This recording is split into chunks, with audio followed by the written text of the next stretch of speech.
2030 నాటికి ఎయిడ్స్ కేసులు లేని రాష్ట్రంగా ఏపీని మారుస్తానని చంద్రబాబు అన్నారు.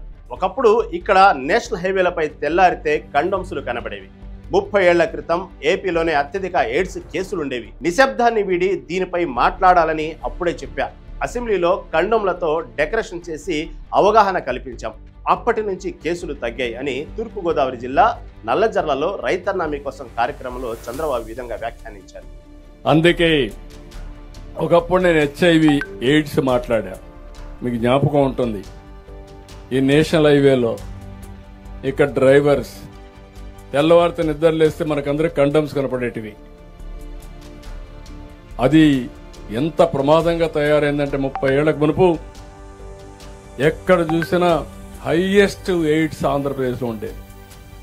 ఫస్ట్ టైం నేను మాట్లాడాను, ఆ రోజు చెప్పా మీ అందరికీ, బ్రేక్ సైలెన్స్, నిశ్శబ్దాన్ని విడనాడండి, టాక్ అబౌట్ ఎయిడ్స్, మీ పిల్లలతో కూడా చెప్పండి, లేకపోతే ఈ జాతి మిగలదని చెప్పా. అసెంబ్లీలో నాకు ఇప్పుడు కూడా జ్ఞాపకం, అసెంబ్లీ మొత్తం డెకరేట్ చేశా ఈ కండోములు పెట్టి, ఎందుకంటే అవేర్నెస్ రావడానికి. ఈరోజు నేను గర్వంగా చెప్పగలుగుతున్నా, ఆ రోజు చేసిన పని ఈరోజు చాలా వరకు కంట్రోల్ అయింది. 2030 నాటికి భారతదేశంలో ఎయిడ్స్ లేని రాష్ట్రంగా ఆంధ్రప్రదేశ్ రాష్ట్రం తయారవుతుంది.